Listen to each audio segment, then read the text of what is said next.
नमस्कार मंडळी, तुम्ही कसे आहात? आशा करतो तुम्ही फार छान असाल, आपलं आयुष्य छानपैकी जगत असाल. मीही बरा आहे.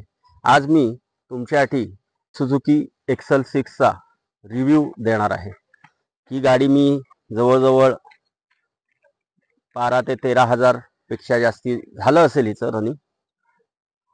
त्याचा आज तुम्हाला मी माझा एक्सपिरियन्स कसा राहिला आहे त्याचा रिव्ह्यू देतो.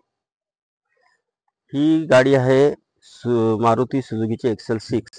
हिचं इंजिन आहे 1.5 litre natural aspirated.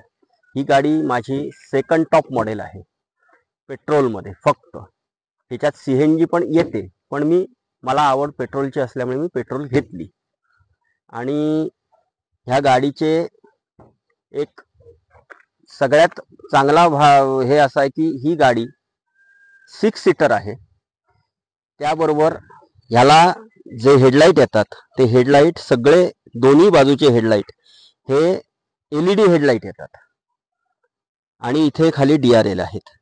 Fog lamp येतात, ते सुद्धा LED येतात. त्याप्रमाणे हा पुढचा जो काही हे आहे त्यांनी केलेला बंपर खूप छान आहे. त्याचप्रमाणे साईडला पूर्ण स्लाइडिंग आहे.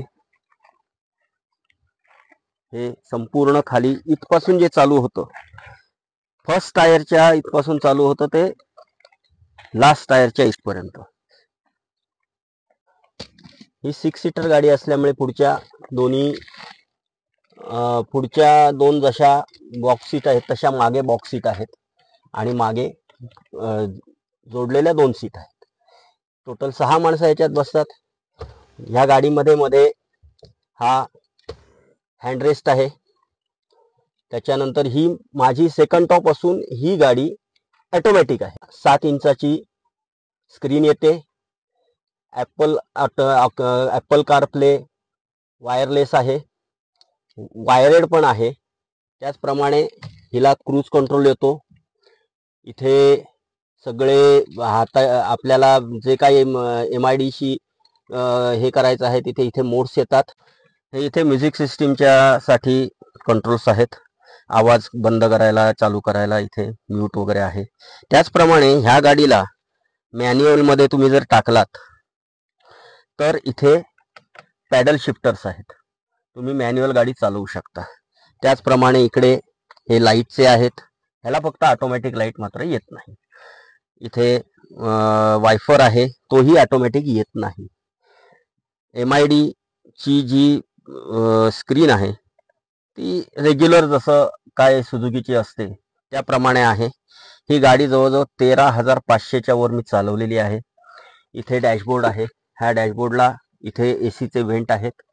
त्याचप्रमाणे इथे हा ग्लोव बॉक्स आहे. इथे तुम्हाला गॉगल ठेवण्यासाठी जागा आहे.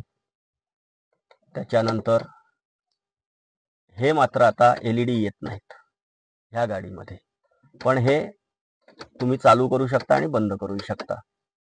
त्याप्रमाणे या साईडला आता हे मी इथे कव्हर बसवलंय. इथे काही तुम्हाला आरसा वगैरे येत नाही.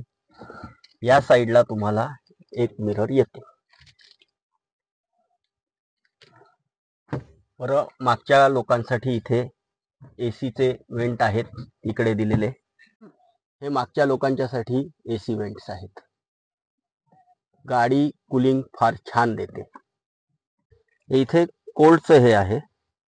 हे AC बस जसं तुम्ही लावाल तसं इथे कोल्ड होतं. त्याप्रमाणे तुम्ही इथे कोल्ड ड्रिंक्स म्हणा किंवा एखाद्याच्या कॉफी, कोल्ड कॉफी वगैरे तुम्ही छोटीशी घेतलं तर इथे ठेवू शकता. आणि इथे 12 व्होल्टचा एक चार्जर आहे. त्याचप्रमाणे इथे हे USB साठी आहे. फक्त ह्या USB ची एक गंमत आहे. ह्याच्यात जर तुम्ही 64 GBचं USB जर समजा तुम्ही गाणी भरून वगैरे त्यात लावली तर ती लागत नाही. त्याला 16 GBचा फक्त USB अटॅच होऊ शकतो.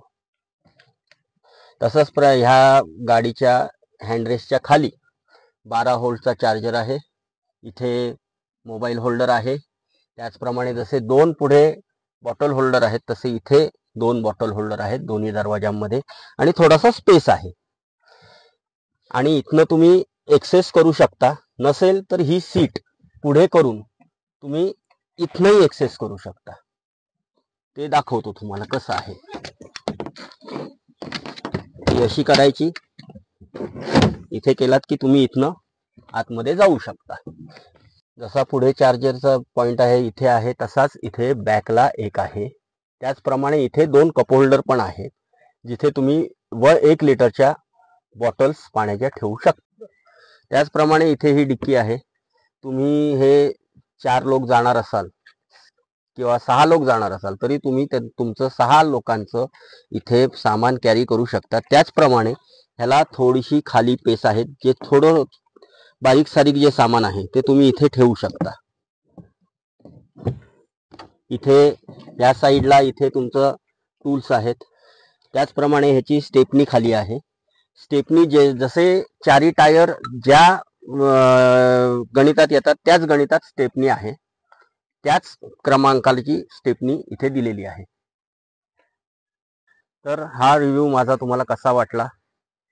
त्याचप्रमाणे मी जिमनीचा सुद्धा असा एक रिव्ह्यू केलेला आहे, तोही तुम्ही बघा आणि हाही रिव्ह्यू तुम्ही बघा आणि तुम्ही शेअर, लाईक, कमेंट करा आणि सबस्क्राईब करा.